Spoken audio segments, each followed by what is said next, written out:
He saved a stranger in a blizzard, then inherited a tavern, hiding a secret powerful men would kill to bury. After saving an old man, a homeless Navy SEAL inherited a tavern. His dog found what they hid inside. In the frozen silence of a Colorado mountain valley, Ethan Cross thought he was just pulling an old hunter out of a ravine. But one whispered warning, and a hidden steel hatch beneath a lakeside tavern would drag him into a fight buried for 70 years. Comment 1 if you'd stand your ground, or 0 if you'd walk away and tell us where you're watching from. The wind came down from the Rockies like a living thing. It rolled over Granite Hollow Lake in long white sheets, bending the pine trees and swallowing the wooden docks in snow. The lake itself had disappeared beneath the storm, its frozen surface buried under drifting powder that blurred the line between water and sky. The town lights along the shoreline flickered faintly, like distant stars struggling to stay alive. A battered pickup truck sat alone at the edge of the county lot just outside town. Snow gathered along its hood and windshield in quiet layers. Inside, the cab was dark, except for the faint glow of the dashboard clock. Ethan Cross slept upright in the driver's seat, jacket pulled tight, breath slow and measured. His beard was trimmed short, his hair clipped close in the way of someone who had once worn a uniform and never quite stopped living like he still did. Even in sleep, his posture held tension, like a man waiting for a call that might never come. In the passenger seat, Titan lay alert despite the darkness. The German shepherd's ears twitched at the sound of wind shifting direction. His nose lifted slightly. Snow scraped against the truck doors in a long, restless sigh. Then Titan's body stiffened. A low growl vibrated deep in his chest. Ethan's eyes opened instantly.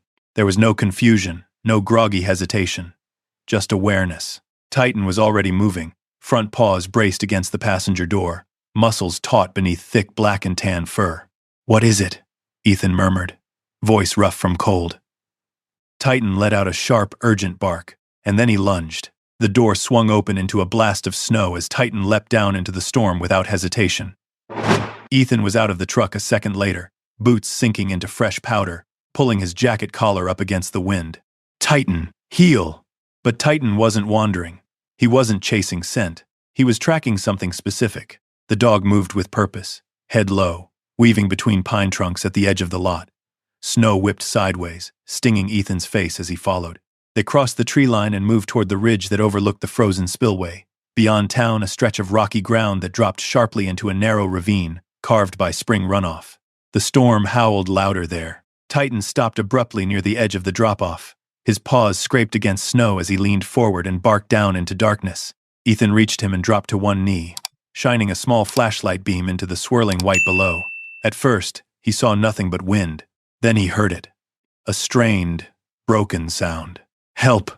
The voice was thin, swallowed by the storm, but unmistakably human. Ethan scanned lower. About 20 feet down, tangled against broken boards and twisted branches, a hunting platform had collapsed over the ravine edge. Beneath it, an elderly man lay wedged against the slope, one leg pinned awkwardly under splintered wood. Blood darkened the snow around him. Titan barked again, sharper this time. "Easy," Ethan muttered, already pulling a coil of rope from the back of his truck. The old habit slid back into place like muscle memory waking up. He secured the rope around the trunk of a thick pine near the ravine edge, tested the tension twice, then looped the other end through his harness. "Stay," he told Titan firmly. Titan didn't move. Ethan lowered himself carefully over the edge, boots digging into snow, hands steady despite the biting wind. The slope was unstable. Loose earth shifted beneath him. Below, the old man's face was pale, eyes wide with fear. "I thought," the man wheezed, "thought I was done for." "Not tonight," Ethan said calmly. "You're not dying in a snowstorm." Up above, Titan planted his paws hard against the snow, body leaning backward to counterbalance the rope as Ethan descended. The dog's muscles strained visibly, anchoring with every ounce of strength.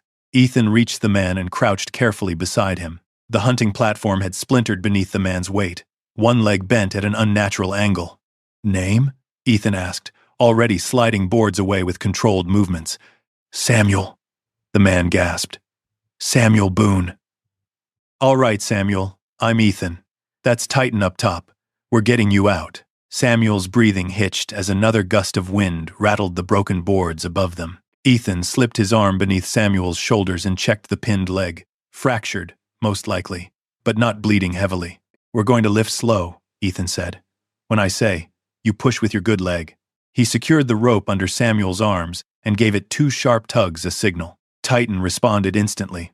The dog leaned backward, claws digging into snow, harness taut as steel wire. He didn't bark now, he simply pulled. Ethan guided Samuel upward inch by inch, boots braced, shoulders steady. Snow slid loose around them. A board shifted and nearly gave way again, but Ethan shifted his weight fast enough to counter it. Push, he commanded. Samuel groaned, but complied. Together, man and dog and rope, they lifted him over the edge of the ravine. Titan was the first to reach Samuel's face once they were clear. He nudged the old man's cheek gently, warm breath fogging in the freezing air. Samuel let out a weak laugh. Good dog, he whispered. Smart one. Ethan climbed up last, cutting the rope loose and wrapping it back around his arm in one smooth motion. He checked Samuel's pulse. Weak, but steady. We need to move, Ethan said. Storm's getting worse. Titan stayed pressed against Samuel's side as Ethan lifted the old man carefully into his arms. The wind battered them all the way back toward the truck. Samuel's head lolled slightly against Ethan's shoulder. Didn't think anyone would hear me, he murmured. My dog did, Ethan replied simply. Titan ran ahead briefly, then circled back, keeping pace with disciplined vigilance.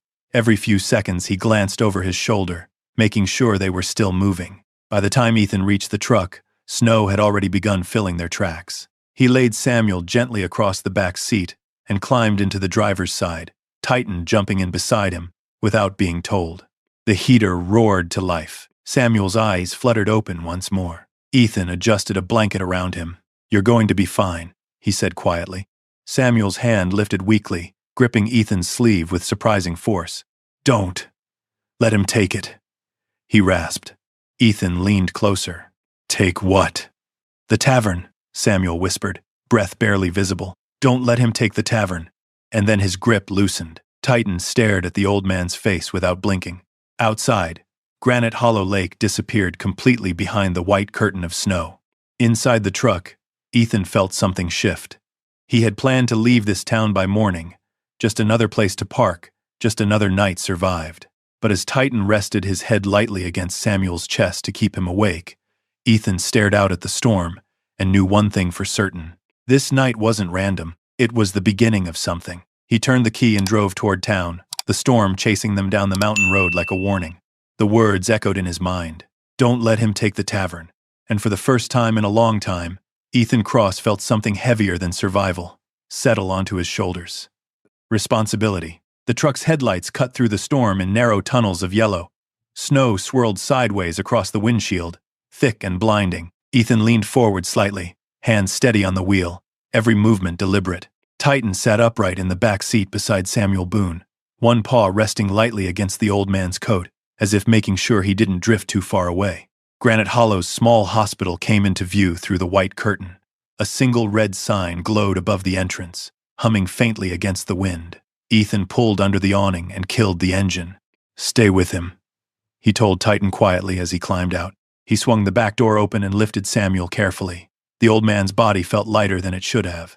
Fragile, too fragile, for the mountain air that cut through them like broken glass. The automatic doors slid open with a soft mechanical sigh.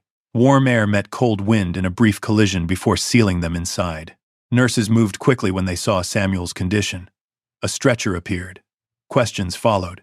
Ethan answered only what was necessary. Name? Samuel Boone. And you are? Just the one who found him. Titan padded inside without hesitation, ignoring the curious looks. He stayed close to the stretcher until the staff gently blocked his path at the double doors leading to surgery.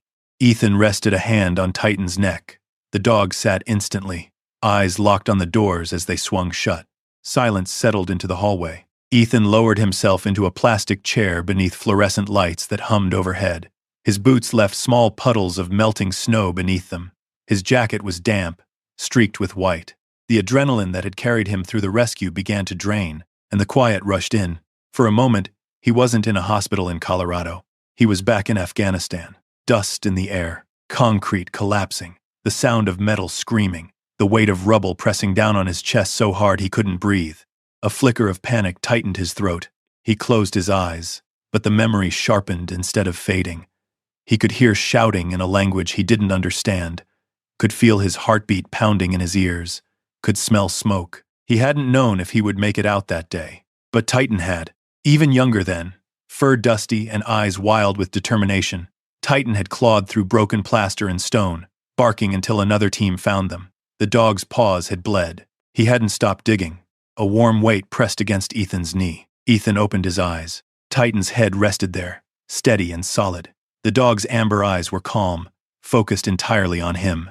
"I'm good," Ethan murmured, though his voice was quieter than usual. Titan didn't move. He just breathed with him. Footsteps approached down the corridor. A nurse in blue scrubs slowed as she reached them. Her expression softened when she saw Titan. "Is he yours?" she asked gently. Ethan nodded once. "He's allowed to stay," she said. "He seems helpful." Titan's tail thumped once against the tile floor. Time passed slowly in that hallway. The storm outside battered the windows, but in here, everything felt suspended. Nurses moved in and out. Phones rang in distant rooms. A vending machine hummed. Ethan stared at the opposite wall, hands clasped loosely between his knees. He hadn't planned on staying in Granite Hollow. He'd been passing through. Another winter town, another parking lot. He had enough saved for gas, maybe a few days of food. That was all he needed. Movement. The double doors opened. A doctor stepped out, mask lowered, eyes tired. "Are you Mr. Boone's family?" he asked. Ethan hesitated. "No." The doctor studied him a moment, then nodded slowly. "He mentioned you. Ethan, was it?" Ethan swallowed. "Yes, sir." The doctor exhaled carefully. "We stabilized him briefly. Internal bleeding was more severe than we thought. Given his age, there wasn't much we could do." The hallway seemed to tilt slightly. "He didn't make it," the doctor finished quietly. Titan lifted his head. Ethan didn't move for a few seconds. He had seen death before. Too much of it. But this felt different. Samuel Boone had been alive an hour ago, fighting the wind, gripping his sleeve. "Don't let him take the tavern." "I'm sorry," the doctor added. Ethan nodded once. "Can I see him?" They led him into a small room at the end of the corridor. Samuel lay still beneath a white sheet, face peaceful in a way it hadn't been during the storm. Snow had melted from his hair. His hands rested, folded across his chest. Titan approached slowly and sat beside the bed. He lowered his head for a moment, then gently touched his nose to Samuel's sleeve. Ethan stood at the foot of the bed. "You made it out of the ravine," he said quietly. "That counts for something."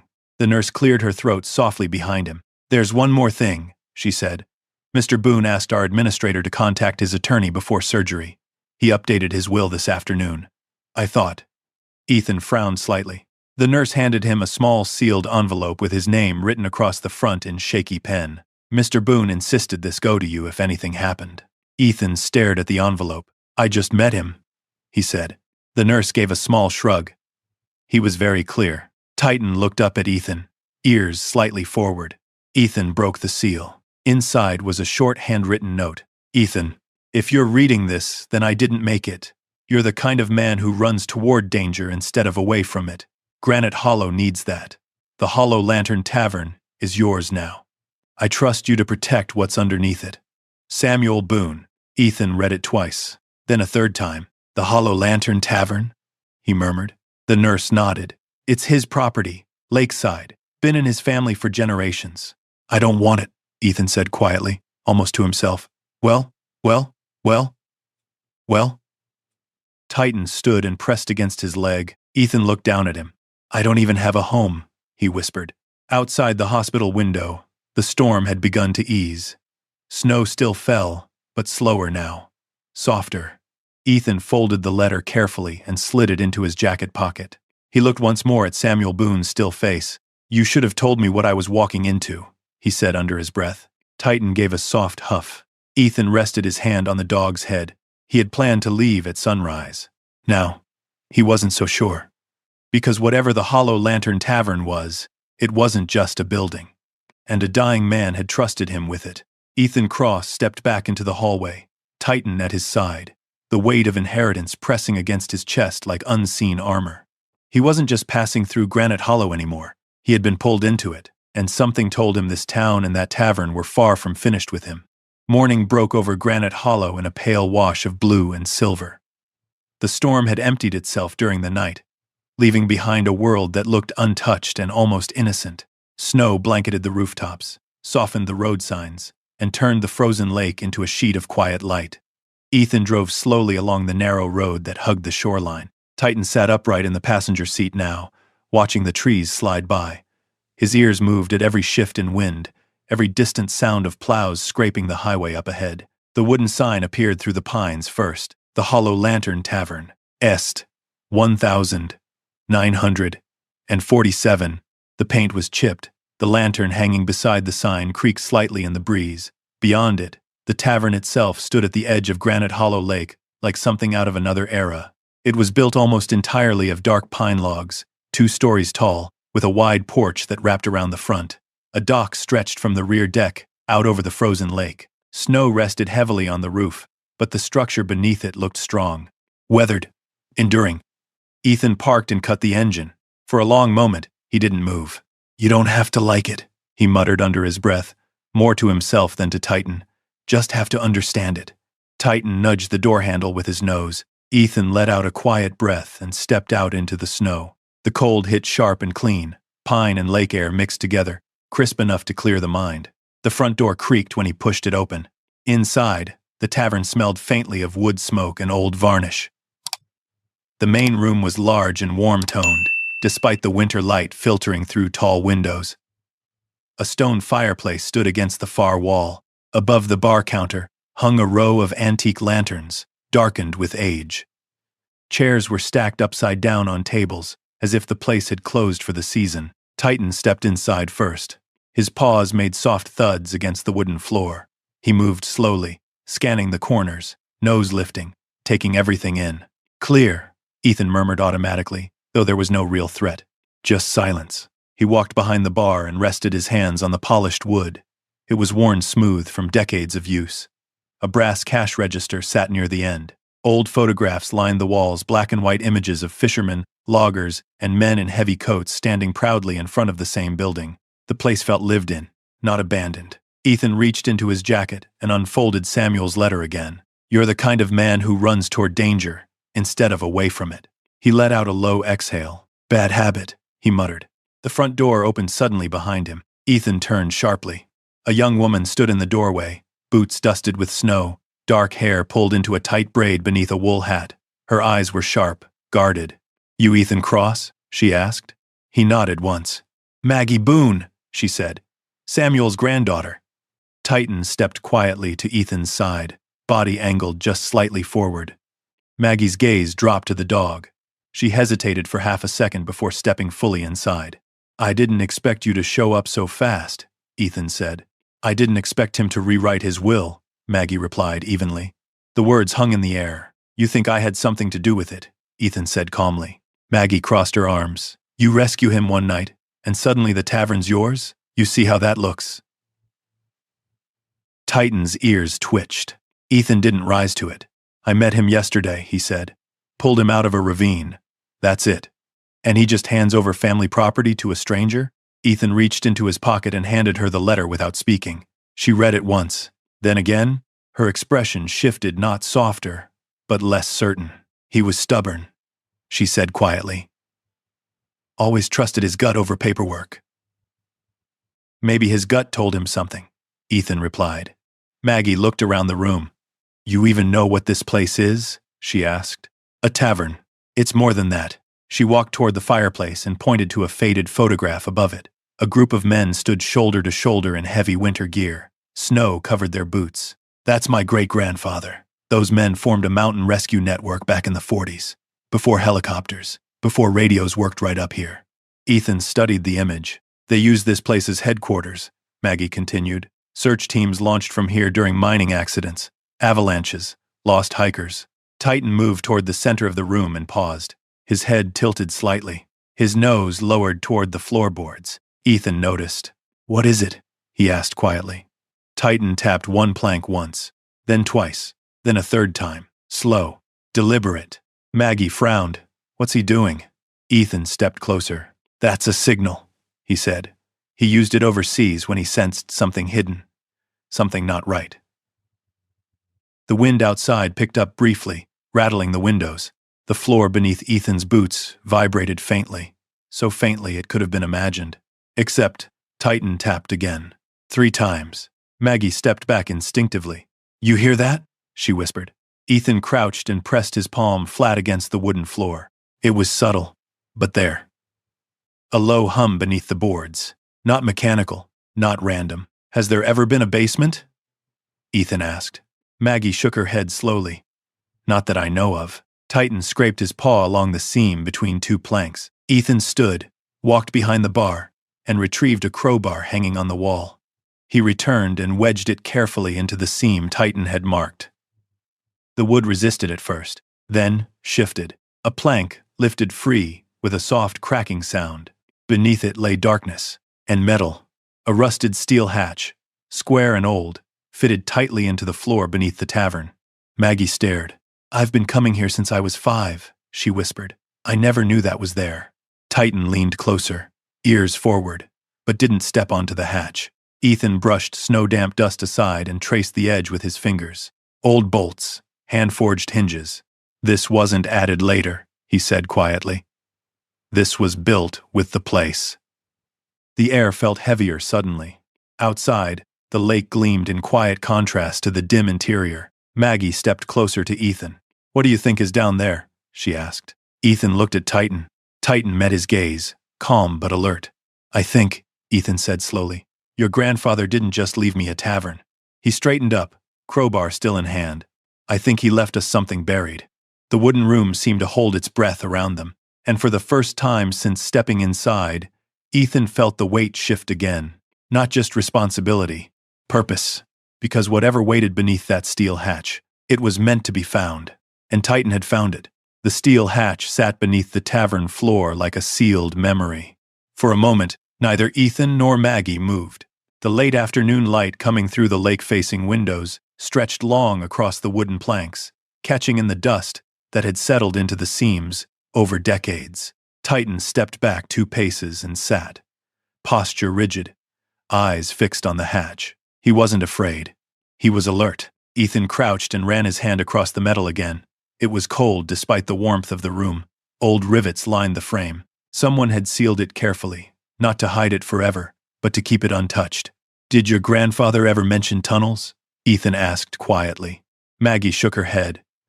"Just stories about rescue teams. I thought they met here and went out into the mountains." "Maybe they did both." Ethan slid the crowbar beneath the lip of the hatch and applied steady pressure. The hinges resisted, then groaned. Dust fell in thin streams from the frame as the metal shifted. The tavern seemed to exhale. The hatch lifted slowly, revealing darkness beneath. Not empty darkness, structured darkness. A narrow staircase descended below the tavern floor, reinforced with heavy timber beams blackened by age. The air that rose from below carried a faint scent of earth and oil, not decay, but preservation. Maggie stepped closer to the opening, peering down. "I had no idea," she whispered. Titan rose and approached carefully. He leaned forward, nose hovering at the edge, then glanced back at Ethan, as if awaiting instruction. Ethan reached behind the bar and grabbed an old flashlight from a drawer. He clicked it on, the beam cutting through dust motes in the air. "Stay close," he told Titan. The dog moved first, descending 2 steps before pausing, scanning the narrow space ahead. Ethan followed, careful and measured. Maggie hesitated, then came after them. Each step creaked softly, but held firm. The air grew cooler as they descended. At the bottom, the staircase opened into a corridor carved into earth and reinforced with thick wooden supports. The walls were lined with old lantern hooks, most empty. A faint line of tracks ran along the ground, not railroad tracks, but something narrower. A guide system for moving equipment. The beam of Ethan's flashlight swept forward. At the end of the corridor stood a wide chamber, and in the center of that chamber hung a bell. It was enormous, forged from bronze darkened by time, suspended from a heavy crossbeam. Its surface bore etched markings, mountains, crossed ropes, and the year 1947. Maggie stepped forward slowly, her breath shallow. "My great-grandfather," she whispered. "He used to talk about the bell." Titan circled the base of it, nose to the ground. He stopped at a crate near the far wall and scratched lightly. Ethan approached and brushed dust from the wood. Blackwater Rescue Network. Granite Hollow Division. The words were faint but legible. He pried the lid loose. Inside lay coiled ropes, neatly stacked blankets sealed in oilcloth, medical kits preserved in metal tins. Everything had been organized with precision, not abandoned in panic, stored intentionally. This was a command center, Ethan said quietly. Maggie nodded, tears beginning to gather in her eyes. They saved miners trapped in collapses, pulled families out during avalanches. This place was their anchor.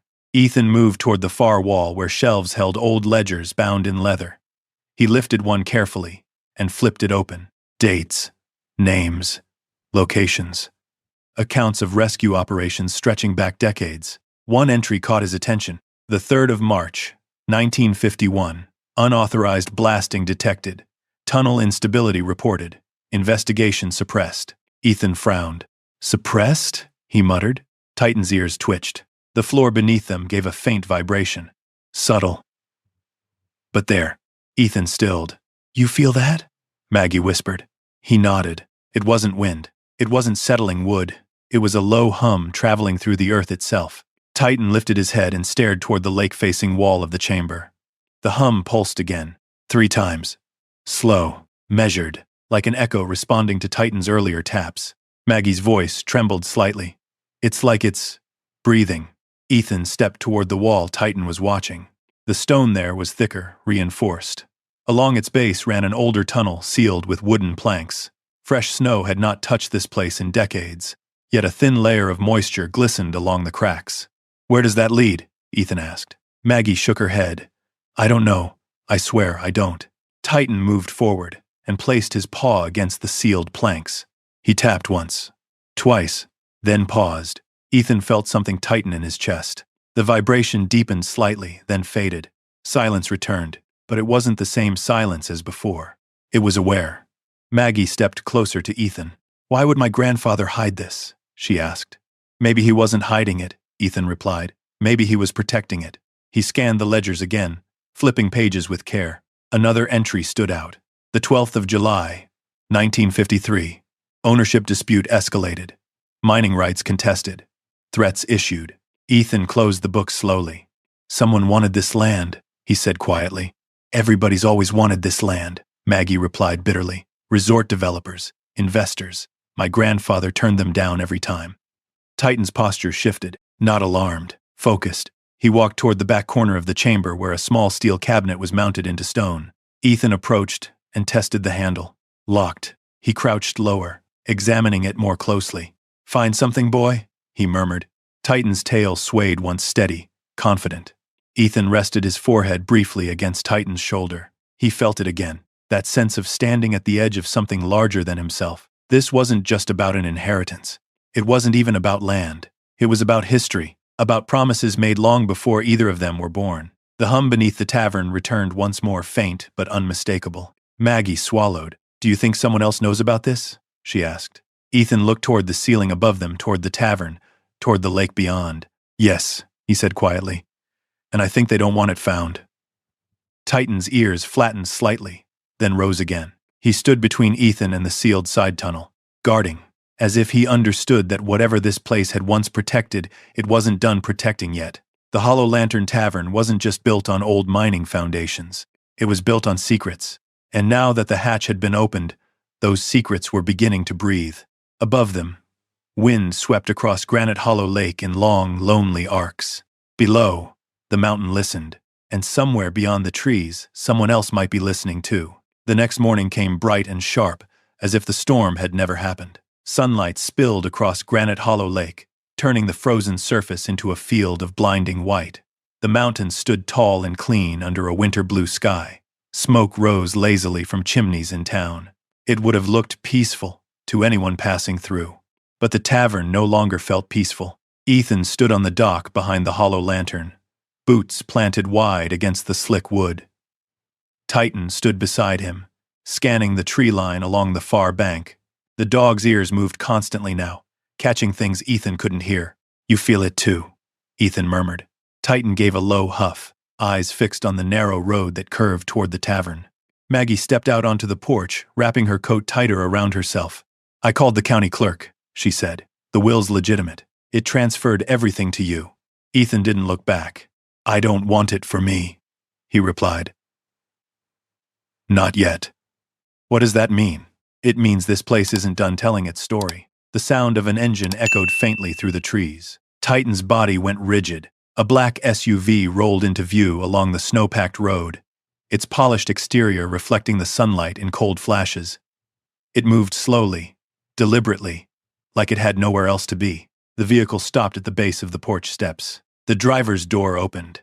A tall man stepped out, dressed in a tailored charcoal coat and dark leather gloves. His hair was silver at the temples but carefully styled. His boots were too clean for Granite Hollow in winter. Victor Harlan. He paused briefly, surveying the lake as though he already owned it. Titan stepped forward, placing himself between Ethan and the approaching figure. Easy, Ethan said quietly, resting a steady hand on the dog's neck. Victor climbed the porch steps without rushing. Mr. Cross, he said smoothly. Or, should I say, owner of the Hollow Lantern. Ethan didn't offer his hand. What do you want? He asked. Victor smiled faintly, as though amused by the bluntness. I want what I've been trying to secure for 3 years, he said. This property. Maggie stiffened behind Ethan. It's not for sale, she said. Victor turned his gaze to her with polite indifference. Miss Boone, I made very generous offers to your grandfather. He refused every one.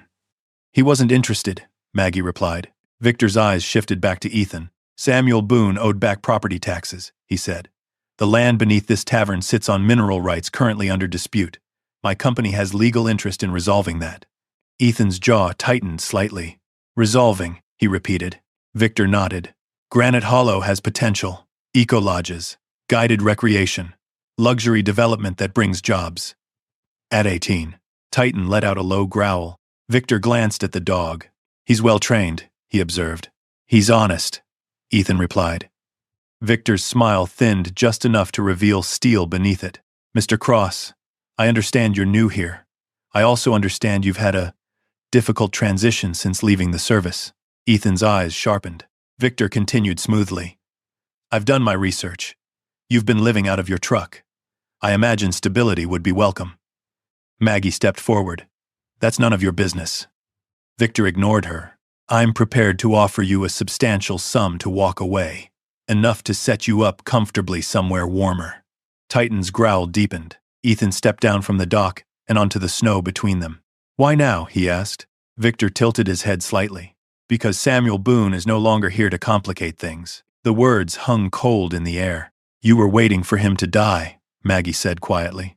Victor didn't respond directly. Granite Hollow belongs to the future, he said instead. Progress doesn't wait for nostalgia. Titan took one step forward. Victor's security driver shifted slightly near the SUV, watching carefully. Ethan's voice remained calm. Your future doesn't get built on something that isn't yours. Victor's eyes flickered for just a moment toward the tavern floor, toward the boards beneath which the tunnel lay hidden. It was subtle, but Ethan saw it. Victor noticed that he'd noticed. You've been exploring, Victor said lightly. Ethan didn't answer. Victor adjusted his gloves. I'll make this simple. There will be a formal notice delivered by the county within 48 hours. I suggest you consider my offer before that arrives. And if I don't? Ethan asked. Victor smiled again, this time without warmth. Then I imagine the process will become uncomfortable. He turned and walked back toward the SUV. As the engine started, Titan barked once sharp and decisive. The vehicle drove off slowly, leaving twin tracks carved through fresh snow. Maggie let out a breath she hadn't realized she'd been holding. He's been circling this place for years, she said. Buying land around the lake, old cabins, storage sheds, even the abandoned sawmill. He knows about the tunnels, Ethan said quietly. Maggie looked at him sharply. You think so? I saw it in his face. Titan moved suddenly toward the back corner of the tavern, nose lifted. The wind shifted. A faint scent carried through the air. Ethan caught it half a second later. Gasoline. He ran. Titan was already ahead of him, bounding along the side of the tavern toward the rear storage entrance. The smell grew stronger. Ethan rounded the corner and froze. A dark liquid glistened along the wooden siding beneath the back window. It trailed down into the snow, cutting a jagged line across the white surface. Someone had poured fuel along the wall, Fresh. Titan barked sharply and began scanning the tree line. Ethan moved to the door and yanked it open. Inside, the storage hallway smelled faintly of smoke that hadn't yet ignited. He followed the scent toward a small utility room at the far end. A rag lay half-tucked into a metal bucket beside the wall, and a matchbook rested on the floor nearby. Maggie's voice trembled from the doorway. "Are they trying to scare us?" Ethan picked up the matchbook carefully. It bore the logo of a resort chain owned by Harlan Development. He looked toward the frozen lake beyond the dock. "They're not scaring," he said quietly. "They're warning." Titan stood at the open back door, eyes scanning the woods. The sunlight glinted across Granite Hollow Lake, dazzling and deceptive. The beauty of it all stood in stark contrast to the thin line of gasoline melting into the snow at Ethan's boots. The mountain might have been listening, but now it was clear. Someone was moving, and whatever had been buried beneath the Hollow Lantern Tavern, Victor Harlan wanted it erased. Ethan stepped back inside slowly. Titan followed, closing the distance between them. The responsibility that had settled on Ethan's shoulders the night Samuel Boone died had just shifted again. It wasn't just inheritance now. It was a line drawn, and someone had just crossed it. The gasoline shimmered in the snow like a dark scar. Ethan stood very still for a moment, listening. The wind moved gently across Granite Hollow Lake, carrying with it the clean scent of pine and ice, but beneath it lingered the sharp, chemical bite of fuel. Titan paced the perimeter of the tavern's rear wall, nose low, tracking. His body language had changed, no longer curious, no longer investigative, protective. "Inside," Ethan said quietly. They stepped back into the tavern, closing the rear door behind them. Maggie stood in the center of the room, arms wrapped tightly around herself. "We should call the sheriff," she said. "I will," Ethan replied. "But first we clear the building." He moved methodically, checking every room, kitchen, storage closets, upstairs hallway. Titan followed closely, pausing at doorways before Ethan entered, clearing blind spots the way they had done countless times before. The tavern felt different now, not alive, threatened. When they returned to the main room, Ethan reached for his phone. Before he could dial, Titan's head snapped sharply toward the rear hallway. A sound, faint, a hiss. Ethan smelled it before he saw it. "Smoke. Out," he barked. Titan bolted toward the kitchen, where the scent was strongest. Ethan followed, heart slamming hard against his ribs. A thin line of gray smoke curled from beneath the storage room door. Maggie gasped behind him. Ethan grabbed a fire extinguisher from the wall and yanked the door open. Flames licked along the baseboards where the gasoline trail had been laid. The fire had just begun to climb the wooden wall. Someone had timed it. "Get outside," Ethan shouted to Maggie. She hesitated. "Go." She ran for the front door. Ethan pulled the extinguisher pin and blasted white foam along the wall. The fire sputtered, but didn't die. It had already crawled upward, into the dry wood paneling. Behind him, Titan barked sharply. The dog disappeared into the hallway. "Titan!" Ethan shouted. But Titan didn't hesitate. A muffled cough echoed from upstairs. Ethan's blood ran cold. There shouldn't have been anyone else here. Then he remembered. Earlier that morning, an elderly bartender named Carl had come by to check on the property when he heard about Samuel's death. Ethan had told him to wait downstairs while he spoke to Maggie. Carl. He must have fallen asleep in one of the upstairs rooms. The smoke thickened fast. Ethan dropped the extinguisher and charged toward the staircase. Heat rolled down the steps in heavy waves. Smoke clouded the ceiling. Halfway up, Titan emerged from the second-floor hallway dragging a limp figure by the sleeve of his jacket. Carl. The old man's face was pale beneath soot, eyes closed. Titan's teeth were locked firmly into the fabric, pulling with controlled strength, careful not to bite skin. "Good boy," Ethan called. He grabbed Carl under the arms and hoisted him over his shoulder. The ceiling above them crackled. A beam shifted. The sound of splitting wood echoed through the hall. Titan darted ahead down the stairs. As Ethan reached the bottom, a burning plank fell from above and struck the floor near his feet. He stumbled sideways, shielding Carl's head. Titan wheeled back immediately and pushed hard against Ethan's leg, guiding him toward the front door. The air was thick now. The fire had found fresh oxygen. Ethan burst through the front entrance just as Maggie ran back toward him with a wet towel pressed to her face. They collapsed into the snow together. Titan spun back toward the doorway, instinctively. "No," Ethan barked, but Titan had already darted inside again. "Titan!" Ethan shouted, scrambling to his feet. The dog disappeared into smoke. Ethan moved to follow, but the front windows shattered outward with a sharp crack as heat met frozen glass. Flames surged briefly along the ceiling beams, and then Titan reappeared. He came through the doorway in a blur, carrying something small and dark in his mouth.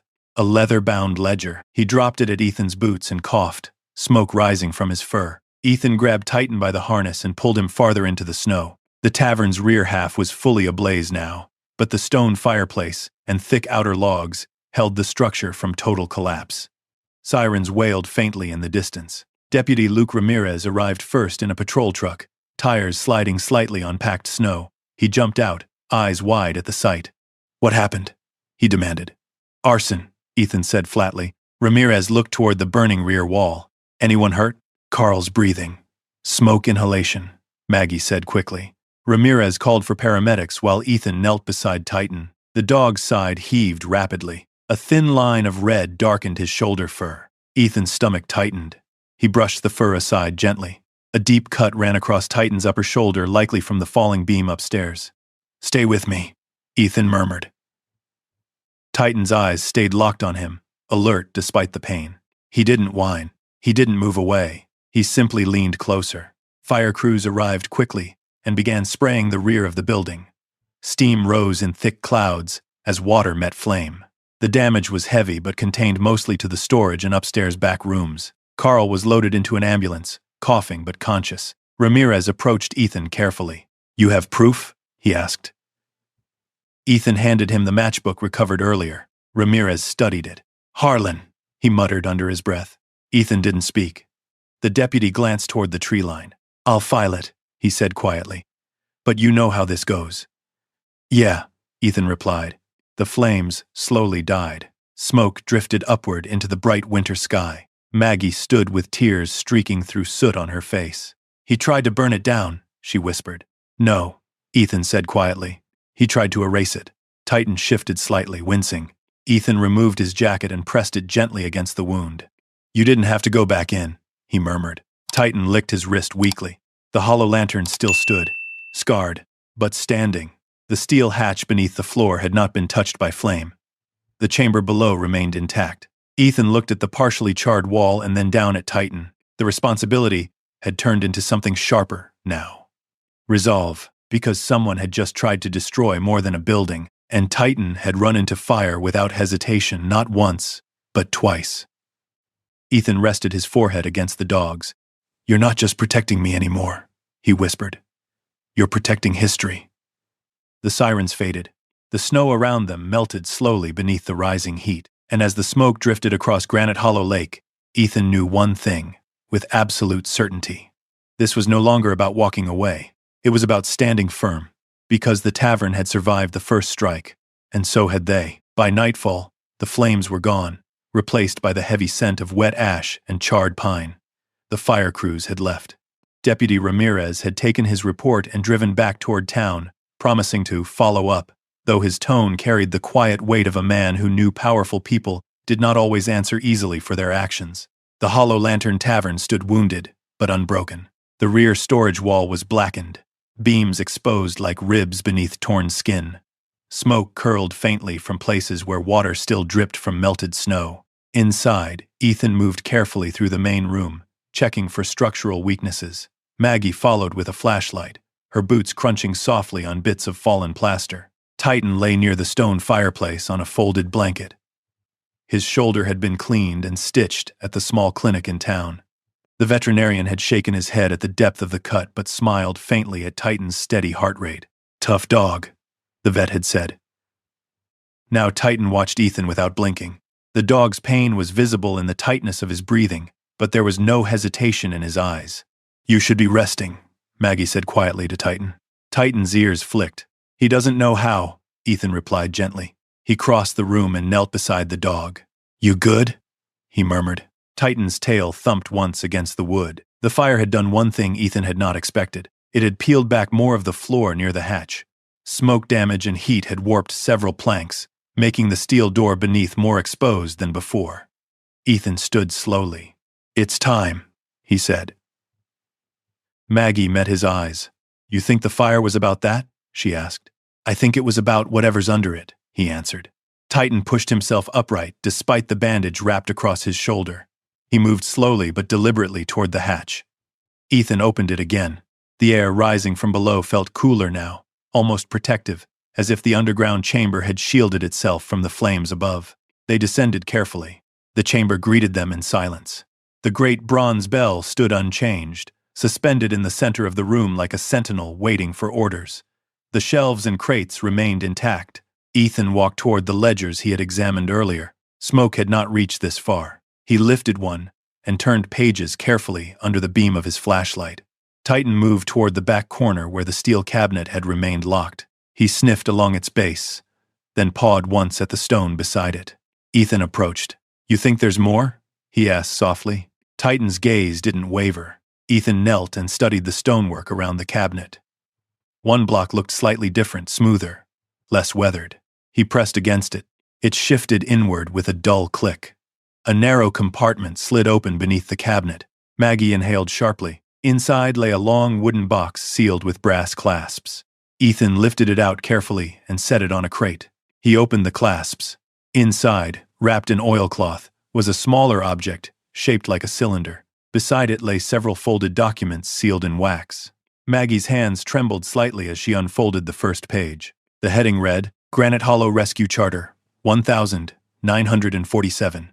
Signed beneath it were multiple names, Samuel Boone's father, several town founders, and a clause written in careful script. The Hollow Lantern Tavern and its surrounding lands shall remain under community trust, protected for the purpose of rescue and preservation. Ownership shall not be transferred for private development. Ethan read it twice. This legally binds the land, he said quietly. Maggie nodded, her eyes bright with something between pride and sorrow. It means Harlan's claim is a lie, she whispered. Titan nudged the cylinder with his nose. Ethan lifted it gently. A wax recording cylinder, preserved in padded lining. Do you know what this is? Maggie asked. Ethan nodded slowly. An old recording device, like a voice preserved in time. He scanned the chamber until he found an antique playback machine on a side shelf, dust-covered but intact. He set the cylinder into place and turned the crank carefully. The machine whirred faintly. A crackle filled the chamber. Then a voice, weathered, deep, steady. This is Thomas Boone, it began, for record and witness. Maggie covered her mouth. The voice continued. The Granite Hollow Mining Company knowingly destabilized tunnel supports in order to force independent claim holders off their land.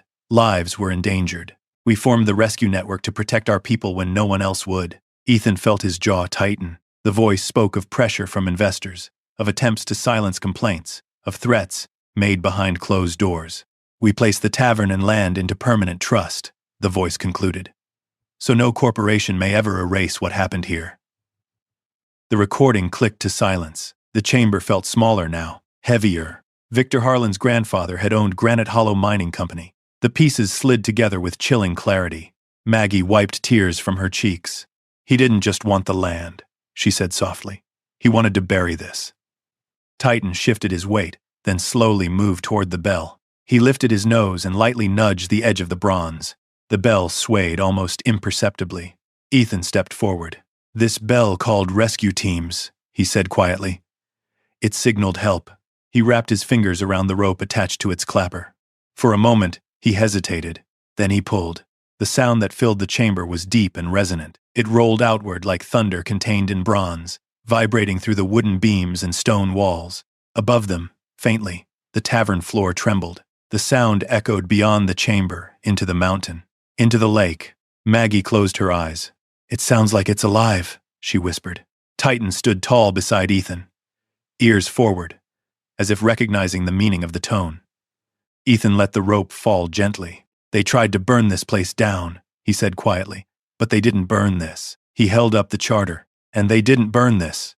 Maggie looked toward the sealed side tunnel. What about that passage? She asked. Ethan followed her gaze. It leads somewhere, he said. Where? He thought of the lake beyond the tavern, of the dock that extended over the frozen water. Under, he answered. Titan's ears twitched again. The hum beneath the stone returned faint but present. This time it didn't feel like a threat. It felt like confirmation. Ethan turned to Maggie. We're not just protecting a building, he said. We're protecting proof. She nodded slowly. And Harlan knows it exists, she said. Yes. Above them, wind brushed across Granite Hollow Lake. The tavern still stood above the chamber, wounded but upright. Titan moved to Ethan's side and leaned gently against his leg, careful of his bandaged shoulder. Ethan rested his hand on the dog's head. Good work, he murmured. The bell hung motionless once more, but its voice had been heard. And now, the truth buried beneath the mountain had begun to rise. The echo of the bell seemed to linger in the underground chamber long after the sound itself faded. Ethan stood still, the rope swaying gently in his hand. Maggie clutched the rescue charter close to her chest, as if it might disappear if she loosened her grip. Titan's breathing was slow but steady beside him, though each inhale tugged slightly at the bandage across his shoulder. Above them, the tavern floor creaked faintly in the wind. We need copies, Maggie said at last, her voice regaining strength. Multiple copies. Ethan nodded. We make sure this can't be erased again. Titan shifted suddenly, nose snapping toward the far end of the chamber. Not the sealed side tunnel. The opposite wall. Ethan followed his gaze. Along the stone, partially hidden behind stacked crates, a section of rock looked smoother than the rest, as though someone had carved into it long ago. Titan limped forward and sniffed along the seam. He pawed once, then again, careful not to strain his injured leg. You're not done, are you? Ethan murmured. He stepped beside the dog and brushed dust from the stone. A faint outline revealed itself. A narrow metal panel embedded directly into the rock. No handle, no visible hinge, but along the lower edge, there was a small, circular indentation. Maggie leaned closer. That wasn't in the ledgers, she said.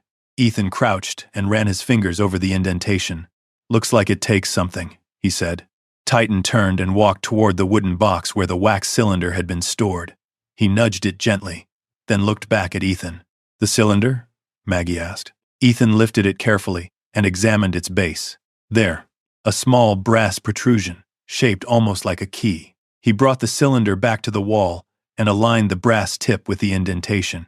It fit. With a soft metallic click, the panel released. The stone door swung inward slowly, revealing a narrow alcove carved directly into the mountain. Inside stood a single metal safe. The sight of it made Maggie inhale sharply. How much of this place was hidden? She whispered. Ethan stepped forward. The safe was heavy, reinforced, older than the cabinet they had already opened. Its surface bore the same mountain insignia engraved on the bell. Titan stood beside Ethan, tail lowered but steady. The safe door had no visible combination dial. Instead, 3 brass levers lined its side. Ethan studied them carefully. 3. Like Titan's taps. He reached out and pulled the first lever down. Nothing happened. He returned it to its original position and tried a different sequence. First. Second. Pause. Third. A low, mechanical shift sounded within the safe. The door creaked open. Inside lay a bundle of documents, sealed in oilskin. And beneath them, a small, leather-bound notebook.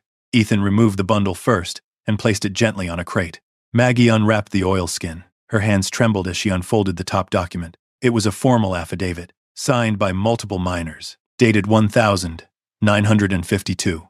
Each page detailed structural sabotage inside the Granite Hollow mine, false reports filed by the mining company, warnings ignored, and private orders given to destabilize competing claims. At the bottom of the final page was a signature Ethan recognized from the earlier ledgers.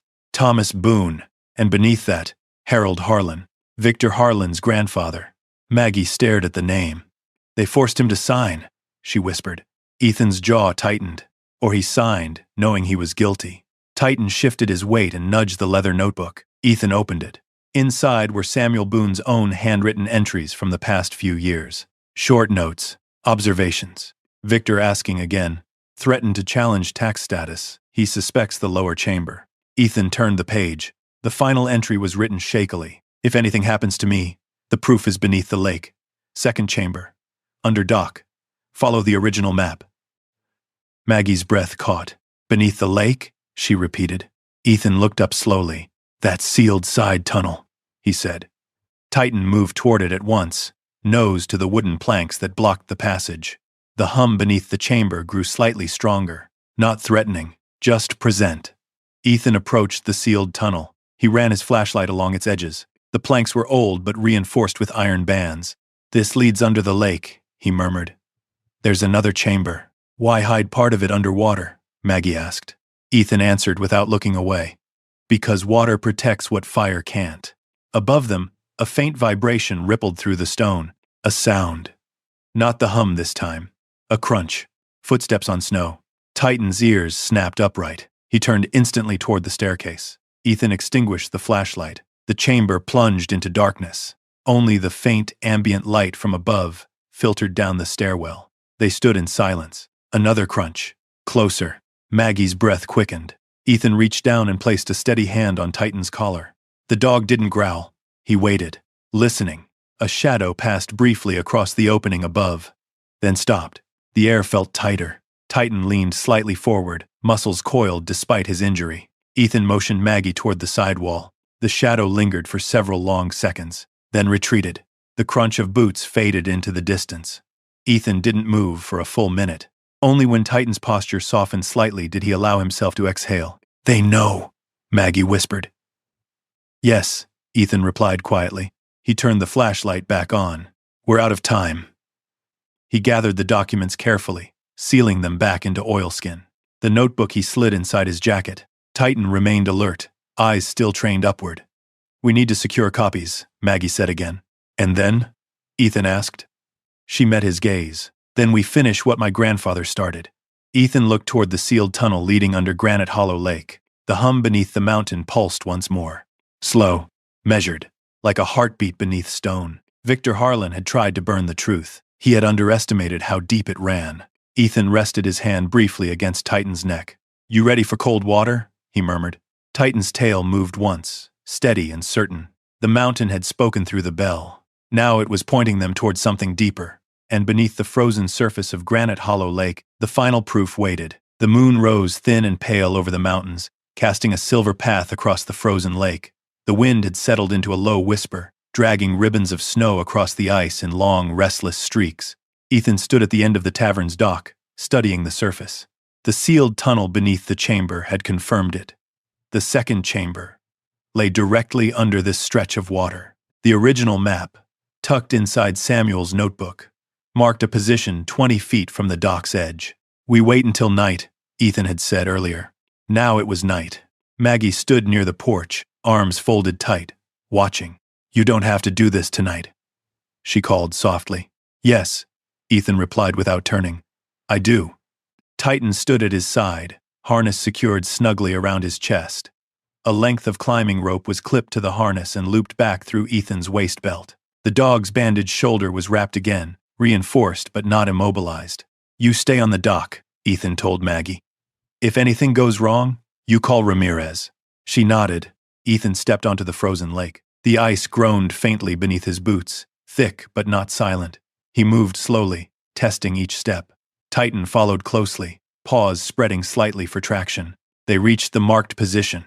Ethan knelt and brushed snow away with his gloved hands. The ice beneath was cloudy, but solid. He pulled an ice auger from his pack and began drilling carefully.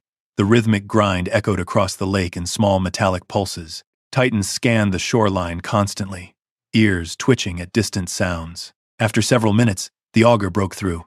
A hole opened in the ice, dark water visible below. Cold vapor rose like breath from the lake itself. Ethan secured the rope firmly to a heavy cleat at the end of the dock and fed the slack toward Titan.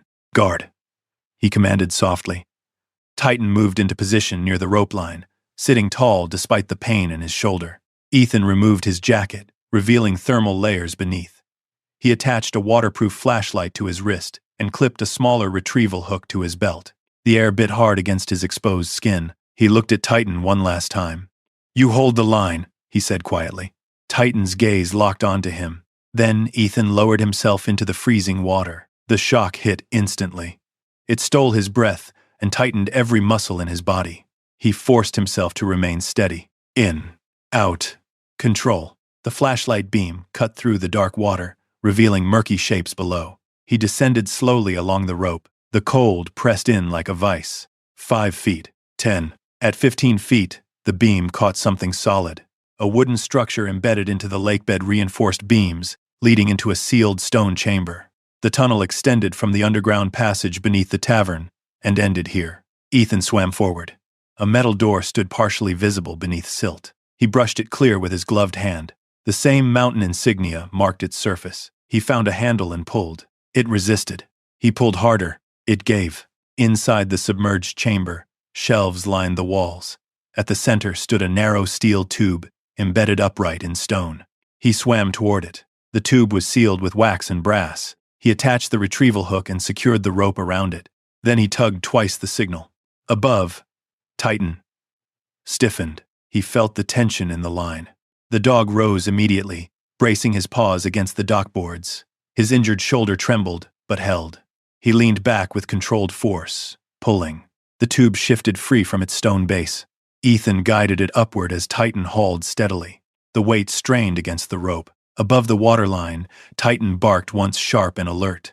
Ethan saw the beam of a flashlight sweep across the ice above him. Shadows, more than one. He kicked upward, breaking the surface hard. Two figures stood near the dock, dressed in dark winter gear, faces covered. One of them held a knife, moving toward the rope tied to the cleat. "Hey!" Maggie shouted from the porch. Titan lunged. Despite the injury, he collided into the nearest attacker with full force, knocking him sideways onto the ice. The second figure slashed downward, catching Titan across the shoulder again as the dog pivoted.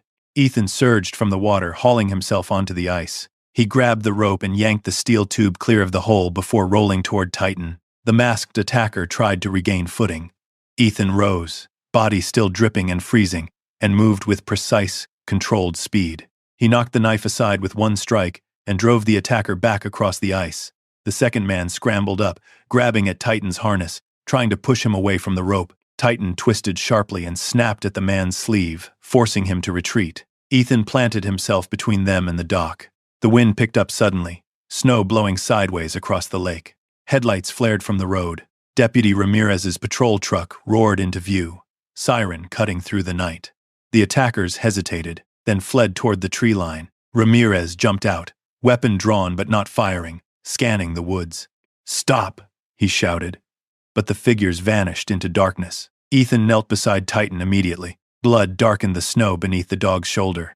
"Easy," Ethan murmured, hands steady though his voice trembled slightly. Titan's breathing was ragged but determined. He had not released the rope. The steel tube lay secured near the dock. Maggie ran toward them, eyes wide. "Oh my God, I've got him," Ethan said firmly. Ramirez approached, scanning the area. "You all right?" he asked. "Alive," Ethan replied. Titan tried to stand again. "Stay," Ethan ordered softly. The dog obeyed. Ramirez looked at the blood, then at the tube on the ice. "They were trying to stop you," he said. "Yes," Ethan replied. Ramirez nodded slowly. "You've got something big." Ethan's hands moved quickly, pressing pressure against Titan's wound. "I need a vet," he said quietly. Ramirez grabbed his radio. Snow blew harder now, erasing footprints across the ice. Maggie knelt beside Ethan, tears freezing along her lashes. "He didn't have to," she began. "He did," Ethan interrupted gently. Titan's eyes found Ethan's, still steady, still loyal. The steel tube lay at Ethan's side, pulled from beneath the frozen lake. Whatever it contained had been worth sending men onto the ice, worth risking fire, worth blood. Ethan lifted Titan carefully into his arms. "You're not dying tonight," he whispered fiercely. "Not you." The patrol lights flashed red and blue across the frozen lake, reflecting off ice like fractured stars. Above them, the mountains watched. And beneath the dock, the final proof had surfaced. The emergency lights faded into the distance as the patrol car disappeared down the road toward town. Snow drifted back across the lake, soft and quiet, as if trying to erase what had just happened. Inside the tavern, the air was warm again, but heavy. Titan lay stretched out on a thick blanket near the fireplace. His shoulder had been cleaned and stitched for the second time that week. The veterinarian had shaken his head with quiet disbelief. He shouldn't have been able to move like that, the vet had said. But Titan had. Now his breathing was slower, each inhale, shallow, but steady. Ethan sat beside him on the wooden floor, medical kit open at his knees. He double-checked the bandage with careful hands, tightening the wrap just enough to secure it without cutting circulation. "You saved the rope," Ethan murmured quietly. "You saved me." Titan's eyes opened halfway. He did not look proud. He looked certain. Maggie stood near the bar counter, watching the two of them in silence. The steel tube recovered from the lake rested on the counter under a desk lamp. Droplets of frozen water melting slowly around its base. Deputy Ramirez had taken statements before leaving. He had promised patrol presence for the night. "They'll deny it," Maggie had said after he left. "They always do." Ethan didn't answer at first. He finished securing Titan's bandage and leaned back against the stone fireplace. The adrenaline had drained now. In its place came something darker. The fire, the ice, the attack. Every sound echoed too sharply in his ears. The crack of splintering wood from the fire merged with the sound of collapsing concrete from years ago. The flash of headlights on ice blended with distant explosions in desert night. His breathing shortened. Titan's head lifted immediately. Ethan closed his eyes. Not here. Not now. But the images pressed in. The weight of debris, the suffocating dust, the sense of failing someone he couldn't reach. His hand tightened into a fist. Titan shifted closer, pressing his head firmly into Ethan's chest, grounding him. The steady warmth, the solid presence. Ethan focused on that, on the weight of fur beneath his palm, on the rise and fall of Titan's breathing. "I'm still here," Ethan whispered, more to himself than anyone else. Maggie stepped closer quietly. "He chose you for a reason," she said. Ethan didn't look up. "Because I was passing through?" he asked. "Because you understand what it means to hold the line." He glanced at her then. "My grandfather wasn't afraid of developers," she continued. "He was afraid of forgetting. He used to say the valley remembers everything." Ethan looked toward the steel tube on the counter. "Then let's see what it remembers." He stood slowly and walked to the bar.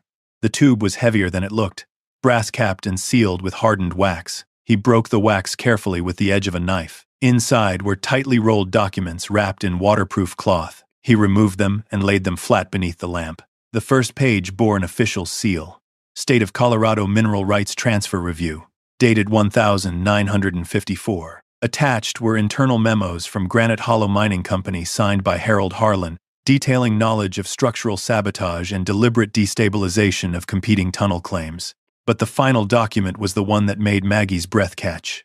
It was a secondary charter amendment, signed by Thomas Boone and countersigned by a county judge decades ago. It reaffirmed the permanent community trust of the Tavern property and extended protection to all subterranean structures beneath Granite Hollow Lake connected to rescue operations. Ethan read it twice.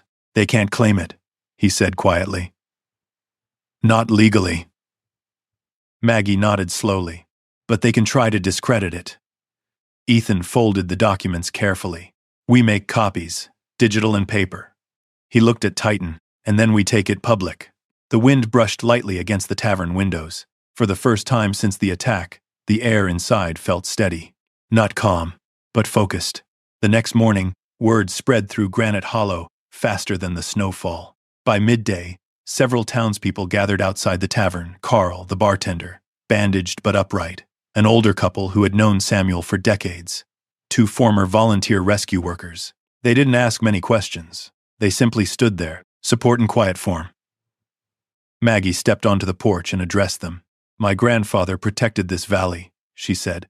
"Now someone wants to erase that history." Murmurs moved through the group. Ethan stood beside her, Titan seated at his leg despite the injury. "We're not asking for a fight," Ethan said calmly. "We're asking for truth." Deputy Ramirez arrived again near dusk. "There's a hearing scheduled in Breckenridge," he said. Harlan's lawyers filed a motion challenging the validity of the original charter. Ethan nodded. "Good," he replied. Ramirez studied him. "You sure you're ready for that?" Ethan looked down at Titan, then at the mountains beyond the lake. "I've been in harder rooms," he said quietly. That night, the tavern was quiet. The fire damage had been cleared, the underground chamber secured. Titan slept more deeply now, exhausted but stable. Ethan sat at the bar, reviewing copies of the documents beneath a small lamp. Maggie approached with 2 mugs of coffee. "You ever think about leaving?" she asked softly. "Every day," he answered honestly. "And now?" He looked around the room at the old photographs, at the charred beams repaired with care, at Titan's steady breathing near the fireplace. "Now I think maybe I was running from something," he said. "And maybe this place was running toward me." Outside, Granite Hollow lay quiet beneath moonlight. No engines, no footsteps, just stillness. But beneath that stillness waited something inevitable. The courtroom, the confrontation, the public unveiling of what had been buried.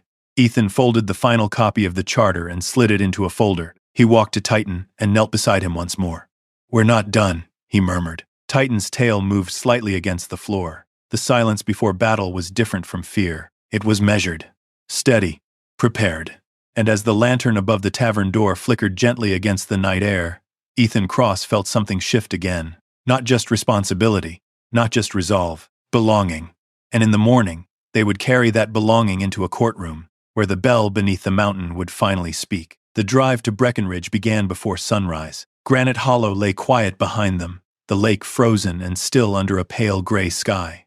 Snowbanks lined the narrow mountain road as Ethan guided the truck carefully through winding curves. Titan lay on the passenger seat, bandaged shoulder resting against the console. His eyes were open, alert, watching the road as if he understood the weight of where they were headed. Maggie sat in the back, holding the document folder in her lap like something sacred. The courthouse stood in the center of Breckenridge's historic district, a brick building with tall windows and a clock tower that looked unchanged by decades. People had already gathered outside. News had traveled fast. Reporters stood near the steps, cameras poised. Locals from Granite Hollow arrived in small clusters, Carl with his arm in a sling, 2 former rescue volunteers, and several townspeople who had grown up under Samuel Boone's watch. Victor Harlan stood near the entrance, flanked by 2 attorneys in tailored suits. He wore a calm expression, as if this were simply a business meeting. When he saw Ethan, his gaze lingered briefly on Titan. "Still walking," Harlan observed quietly. "Still standing," Ethan replied. Inside, the courtroom smelled faintly of polished wood and old paper.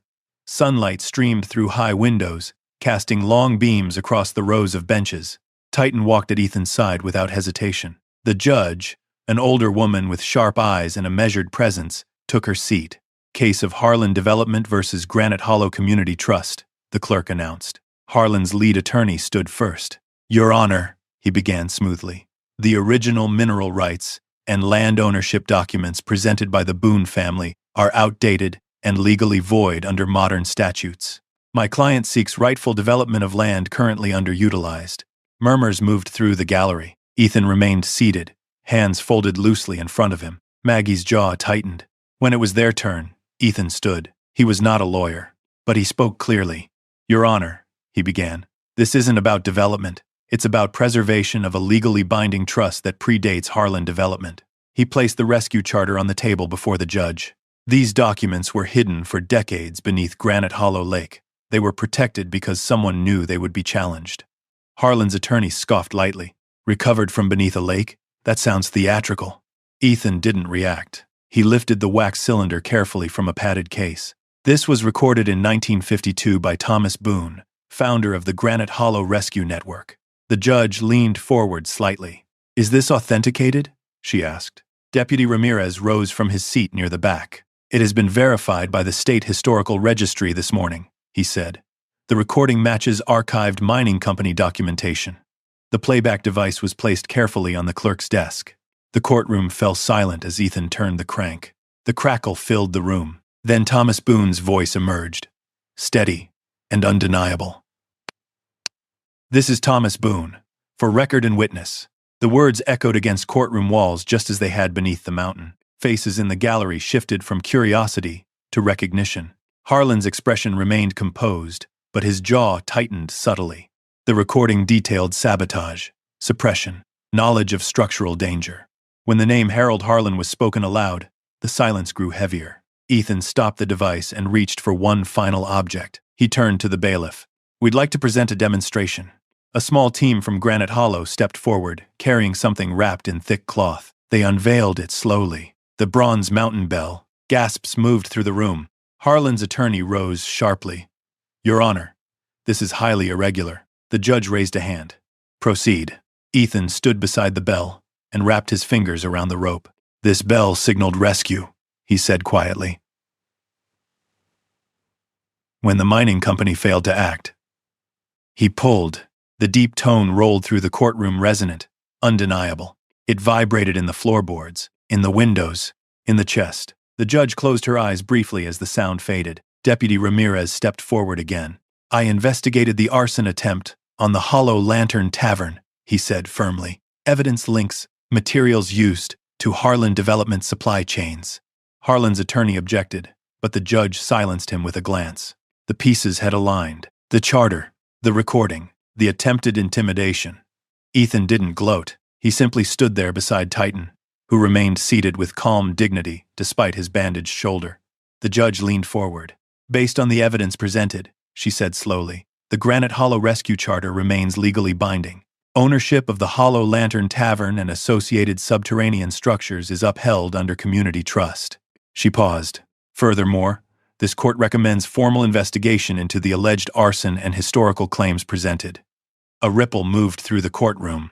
Relief. Harlan remained standing, but something in his posture had shifted. For the first time, his control had cracked. The judge struck the gavel once. Court is adjourned. Outside, the winter air felt different, lighter. Reporters approached with questions, but Ethan kept his responses simple. It was never about money, he said. It was about truth. Titan stood beside him, steady and proud. Maggie hugged Carl as tears streamed freely down her face. Deputy Ramirez approached quietly. You did it, he said. Ethan shook his head slightly. No, he replied. We did.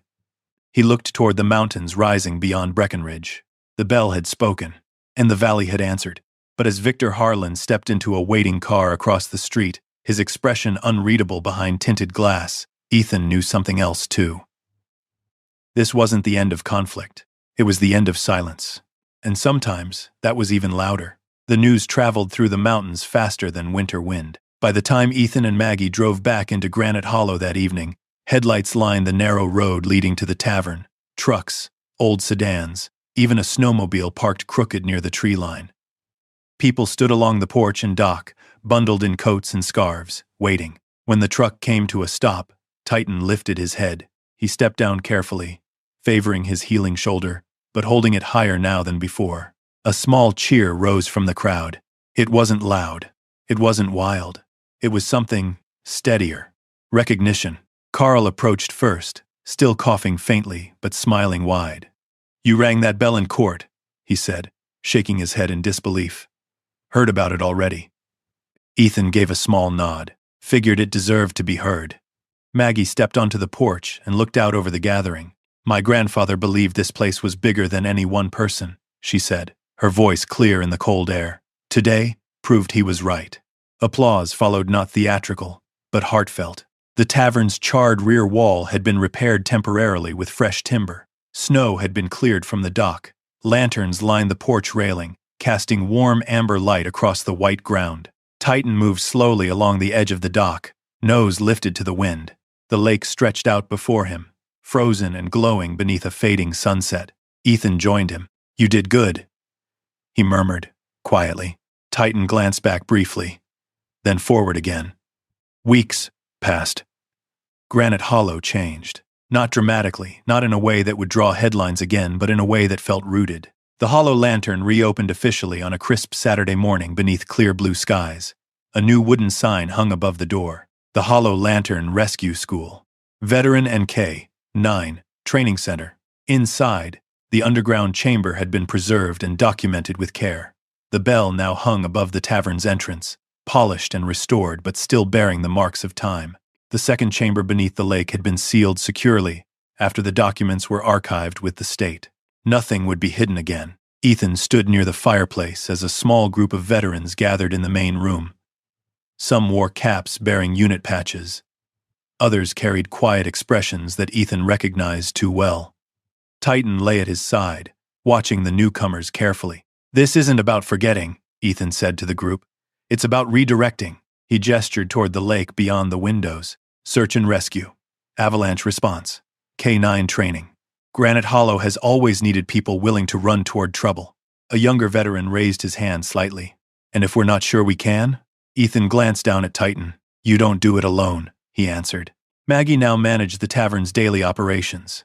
She had converted one of the upstairs rooms into a small archive displaying the rescue network's history. Visitors from nearby towns began to stop by, drawn by word of the courtroom bell and the story behind it. Deputy Ramirez occasionally dropped in for coffee, nodding respectfully whenever Titan passed him. Victor Harlan's name still surfaced in news articles regarding investigations, but he no longer appeared in Granite Hollow. The valley felt steadier. On a late afternoon in early spring, the snow began to melt in soft patches along the shoreline. The frozen lake cracked faintly under warming sun. Ethan stood alone at the end of the dock, hands resting lightly on the wooden rail. Titan approached from behind and tapped the dock once with his paw. Not a warning. Not a signal. Approval. Ethan smiled faintly. You're telling me it's enough? He asked. Titan sat beside him. The mountains stood tall against a golden sky, no longer silent witnesses but quiet guardians. Ethan thought back to the night in the ravine, the blizzard, the desperate rescue, the whispered words of a dying man. Don't let him take the tavern. He hadn't, but he had done more than that. He had given it new purpose. He was no longer sleeping in his truck. He was no longer drifting between towns with nothing but a name and a dog. Granite Hollow had not just become his responsibility, it had become his home. Maggie stepped onto the dock behind them. The lantern's lit, she said softly. Ethan turned. The old lantern hanging by the tavern door flickered warmly against the growing dusk. Good, he replied. Titan rose slowly, brushing his shoulder against Ethan's leg as they walked back together. The bell above the entrance caught the breeze lightly, swaying without sound. It no longer needed to ring an alarm. Its story had already been heard. Inside the tavern, laughter drifted from the main room as volunteers prepared for an evening training briefing. Ethan paused at the doorway and looked back once more at Granite Hollow Lake. The water was beginning to move again beneath thinning ice. Change. Survival. Continuation. He rested his hand on Titan's back. You ready? He asked. Titan stepped inside first, and as the door closed behind them, the light from the lantern spilled outward across the porch, steady, warm, and unafraid of the dark. The tavern hadn't been something Ethan inherited. It had been something he was trusted to protect, because like the valley beneath the mountains, he had survived collapse. And now, he helped others do the same. If you believe some things are worth standing your ground for, type yes in the comments. And if you've ever had to fight for what's rightfully yours, drop a 1. I'd love to hear your story. Around here, we believe justice still matters, and loyalty still means something. Subscribe if you want more stories about courage, land, and the kind of grit that built this country.